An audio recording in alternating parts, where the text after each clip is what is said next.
I find this is a really important concept. The concept itself of networking, in my experience, exists everywhere around the world. What is different is what are the characteristics that make you feel connected to someone else. That depends on where you are in the world. So if I take the example of my home country, France, the main driver for networking is undergraduate study alumni association. So if I'm in France, I'm a graduate of the École Polytechnique de Paris, I will network with other graduates of that university. Whichever field they're in. They could be in journalism, they could be, it doesn't matter. We graduated from the same place, and that creates a very strong emotional bond there. That bond means nothing here, okay, because we use different criteria. If you're in Mexico, people will network by family. Now, what Mexicans call family is extended family here, but that's the connection. In Somalia, it's going to be the clan. In Japan, it will be the company you work for. You will be a Sony man or a Honda man. Okay, they don't talk about Sony women. But the idea is you're connected by the company. So how do most immigrants network in Canada? To their friends. Yeah. Most immigrants will network with people who come from the same country they come from. And what's the limitation of that? That's not the way people network in Canada, fundamentally. How do people network in Canada? What creates the tie between people in a networking event? Common. So yeah, you're on the right. So the way I look at it is this. If you go to a networking event, which question will people ask you initially? What do you do? What answer are they looking for? Fundamentally, the answer they're looking for is information so I can place you on this table. This table has two dimensions. One is the profession. You can be an engineer, you can be an accountant, you can be an HR professional, you can be a sales rep, you can be in marketing, communication, all these professions. Okay? The other dimension of that table is the sector. So sectors could be, you're in the technology sector, you're in the financial service sector, you're in the oil and gas industry, and so on. Each of these will be finely subdivided. So for example, within engineering, what are the subdivisions? So civil, electrical, mechanical, chemical, environmental. There's even coastal engineering. Anybody has ever heard of coastal engineering? Okay. I never heard of it until I met a guy from Burundi. Now, why somebody from Burundi studied coastal engineering since Burundi is landlocked was always something that bothered me, that puzzled me. But he studied coastal engineering in Vladivostok, in Russia, and then he immigrated to Canada and he landed in Toronto. Okay? Well, yeah, there is a lake, but it's still not the same. And I remember with him, we looked for the association that's related to his work. And we found there is a Canadian association of coastal engineers. Yeah. Exactly. There's two chapters or two branches, one in Vancouver, one in Halifax. What does that tell him? He's in the wrong place. He's in the wrong place. Exactly. Okay? And what I told him is don't move yet. Okay? But look for a job and prepare everything so that the minute you get a job, you're moving. Because don't move, because if you move to Vancouver and you find a job in Halifax, you're going to have to move again. Okay? But be ready to move, because the odds of you finding a job where you are very low. In another workshop, somebody said that one of her clients was in the shipbuilding industry and landed in Edmonton. Okay, so I think it's very obvious, right? So, well, what would be subdivisions of accounting? Tax, finance, audit. Yeah, financial analysis, all nine yards. Okay, and within HR, well, you can be in recruitment, you can be pension and benefit, you can be payroll, whatever. Okay, The same will be true. It will be also finely subdivided vertically. So if you think of the technology sector, well, people will divide it between people who do software versus hardware. And within software, there will be people who do applications versus programming versus websites. On the hardware, you will have people who do devices like what used to be BlackBerry, but you have people who do elements that go into those things. So chips or whatever, transistors and so on. The financial industry. You have banks, insurance companies, mutual funds. And within banks, you will have people who do business, like corporate banking. You have investment banking. You'll have retail banking. In insurance, you have car insurance, life insurance, credit insurance, and so on. So all these things, and in oil and gas, you have upstream, midstream, downstream. And within upstream, you have conventional versus unconventional. And within unconventional, you have mining versus SAGD. I mean, it all is finely subdivided. And when people ask you, what do you do? What they really want to know is which line and which column are you on? Yeah. So if I take Caroline's example, first job in Canada was, I'm an HR business partner working in a graphic chip company. That gives you her line, her column. And this is what people want to know. Why do they want to know that? Well, if you're on the same line as me, what does it mean? We can talk shop. If we're on the same column, we can talk shop. If we're not on the same line and we're not on the same column, what happens? Have a nice life. The conversation will end very, very quickly because fundamentally, by Canadian standards, we are not connected. By other country standards, we might be, but people will not see that connection here. I presented at a conference. It was the Canadian Association of Insurance Auditors. So that gives you clearly their line and their column. Okay? Auditors in the insurance industry. That's the people you meet there.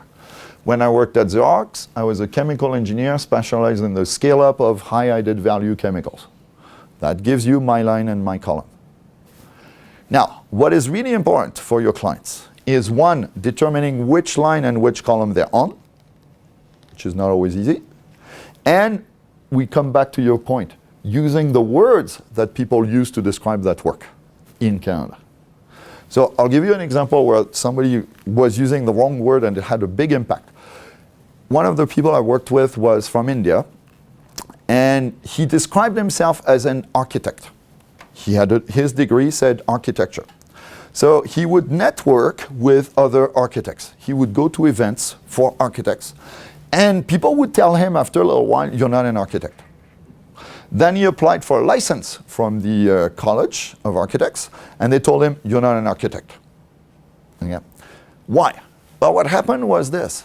What he was designing was not buildings. He was designing subdivisions.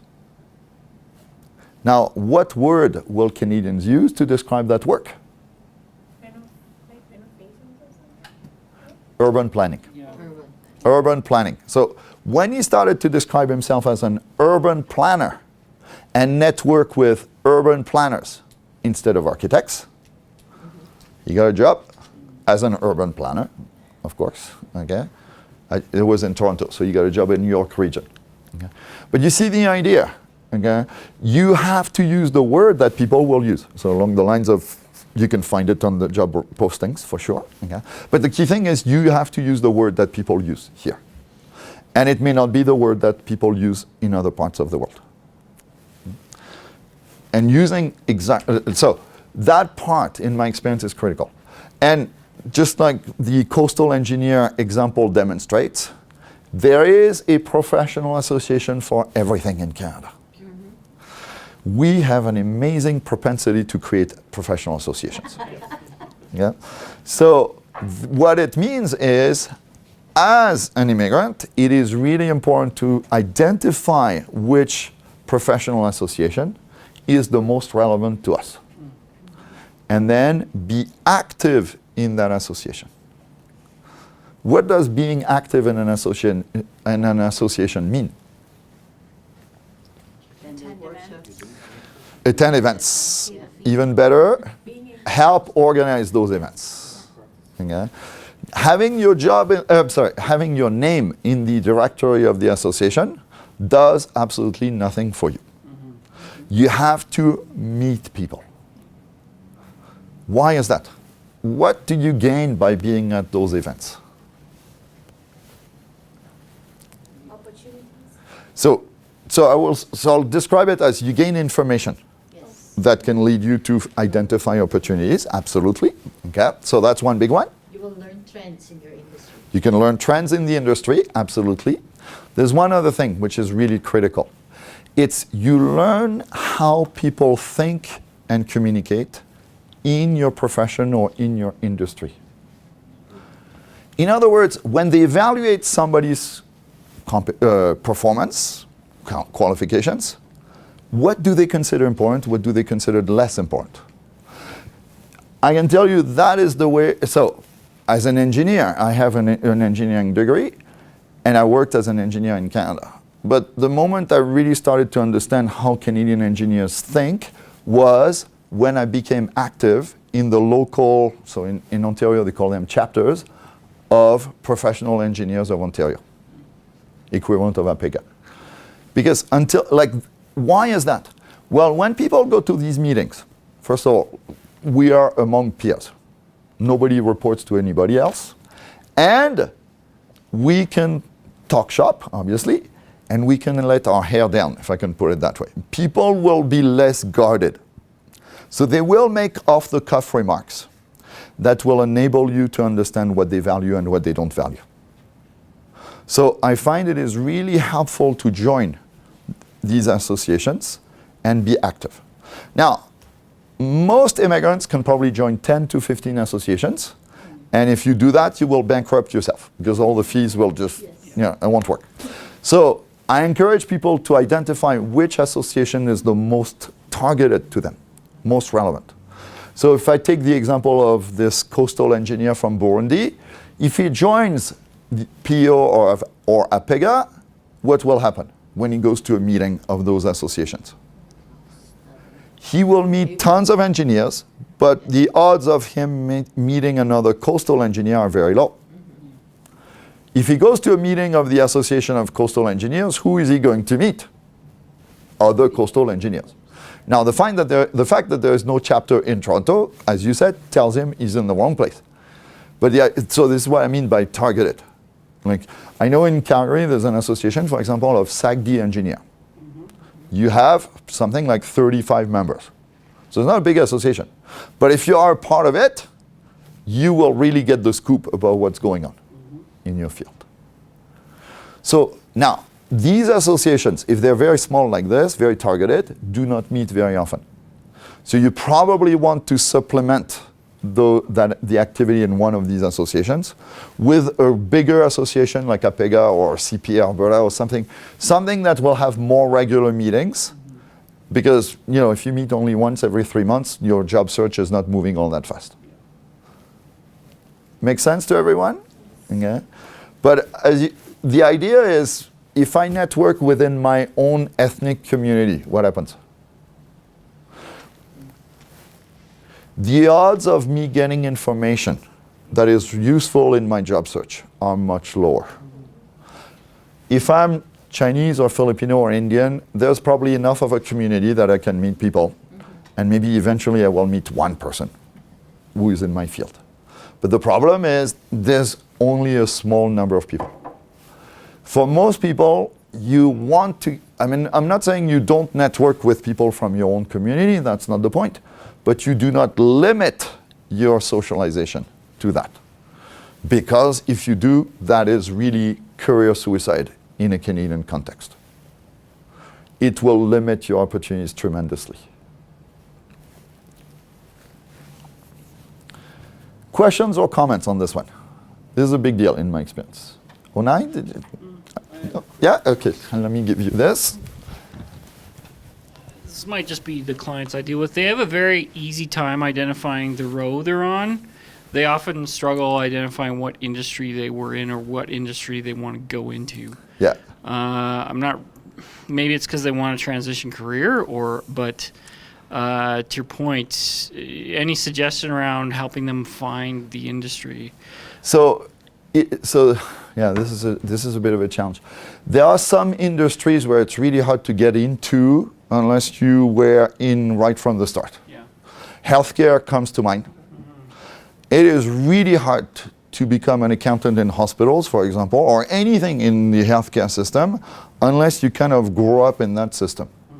Because it's such a different way of thinking that it's like you want. So the best way of doing it, if you want to get into an industry that tends to be fairly restrictive, or like, you know, it's like there's very little exchange between that industry and others, then you will need to rub shoulders with people from the industry. Okay? I mean, if I take my own example, I'm not an accountant, but I've worked so much with accountants that some people thought I worked for the firms. Yeah. And the way I did it was really by listening to what they were saying, using examples from their context. And after a while, they thought, oh, you must be an accountant. Okay? Another sector like this would be the police. Okay, like the police has an entirely, the recruitment system to become a police officer is very specific. It's much more complex than the typical recruitment system for general positions. So unless you know people inside, it's going to be very hard for you to understand their system. Yeah. Okay? So if you're trying to get into an industry that is relatively isolated from the rest, you will have to get to know people inside. And that's where becoming a member of these, like going to the meetings of the associations at least, maybe not becoming a member, you may not be able to become a member if you're not there, but being there, listening to what people say, that will help a lot. Make sense to everybody? Okay. This is a big deal, really big deal in my experience, because, and this is, we come back to that, you know, some people will say, well, network with everybody. Sounds great, but it's very challenging. On the other hand, if you network with people in your field, that becomes much easier, because now you have two things to discuss with them. And it really does make a big difference. I'll give you an example. So as a chemical engineer, like in the late 90s, there were a couple of events, or there were one event which happened several times, if I can put it that way, that had a huge impact on chemical engineering. It was the merger of those big companies like Exxon and Mobil, or which one? British Petroleum and Amoco, or Total, Elf, and Fina, all merged into one company. So what was the consequence of that? Well, for example, let's take Exxon Mobil. Exxon had 5,000 chemical engineers at the time. Mobil would have had, let's say, 4,000. Exxon Mobil ended up with 6,000 chemical engineers. If you do the math, what does it mean? 3,000 lost their job. So, and this happened several times. And guess what happened when I attended conferences, chemical engineering conferences around that period of time? The only thing, well, not the only thing, but the one thing that we would discuss almost invariably, you know, when we got together for dinner or meal or whatever, was these mergers. And if you showed up at one of these meetings and you said, what mergers? How do you think people reacted? Probably I will do. Exactly. If you don't know about these events that are having such a big impact on us, what conclusion will people reach? You're not one of us. Exactly. They will not think you come from another part of the world. They will think you're not a chemical engineer. Okay? So knowing what's going on in the industry is also part of what you learn by going to these events. Okay? All right, we'll skip this one. Okay. So I want to talk a little bit. So what are the challenges that immigrants experience? Well, one is determining who they should network with. So we've talked a little bit about that. Okay. Connecting with people. So So how can immigrants find people to network with? Yes, LinkedIn is a very obvious one. So, learning how to approach people through LinkedIn is an important skill, in my experience. Because I can tell you, as I receive LinkedIn invitations all the time, and some are way better than others. And like some people is you just get an invitation, no nothing. Okay? Others, they send you a whole paragraph, and I remember one lady from Qatar, she sent me it was a fabulous introduction. It was like a whole paragraph, and then I responded, and it's like she sent me more, and she had fantastic soft skills. Okay? I went to meet with her because I thought it was going to be so interesting. Okay? So the idea is like how you approach people is, well, you demonstrate your soft skills again. Okay? Where else can immigrants find events? Absolutely. So particularly those in their field. What else? So these, right? Kayak. Eric is the equivalent in Edmonton. I can't even remember what that acronym stands for. Somebody told me I should add it, but I can't remember what it stands for. So I apologize. What else? There's one other area. Remember I talked about trade magazines. If you go to trade magazines, so where do you find trade magazines? Which libraries? Because you won't find them in all libraries. Yes, you have to go to the main reference library, the big one downtown. If you go to a branch library, they won't have it. The other place you can go to is universities and colleges. So for example, if I take my situation, I would go to the Faculty of Engineering of the University of Calgary. They will have those magazines. You will not be able to borrow them, but you can read them there. And you can ask to make photocopies as well. Now, what are we looking for when we look at these trade magazines? One is news about what's going on in the sector or the industry. The other thing we're looking for, if you read the articles will invariably end with a byline, as they call it. What's a byline? The name of the author of the article. Exactly. It will say, Joe Smith wrote this article, kind of thing. It doesn't say it in those words, but essentially, it will tell you who wrote the article, where they work, and very often you will have their email address. What I encourage people to do is this. Read the article, number one. Identify things that you found interesting in the article. You have to be genuine. Find something that you really think is good about the article. And then find questions that you want to ask about the article. So not too many, okay, like maximum 3. And then you write an email to that person saying, I read your article in such and such magazine. I really liked when you talked about this. Here's what I like, kind of thing. I have questions for you about your article. Here are my questions. The odds of you getting a response are pretty good if you do it this way. Now, you won't get a response all the time. But the odds of you getting a response are way higher than just, trying to reach somebody at random, through LinkedIn, just like that. Okay?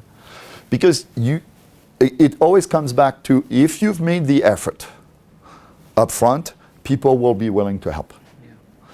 If you don't make the effort, they won't make the effort. It's that simple. So trade magazines I found are really helpful to connect with people. I have started conversations with Globe and Mail journalists that way.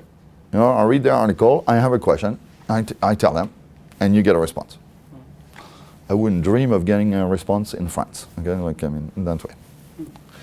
So, professional associations, very important, and events of these associations for sure, right?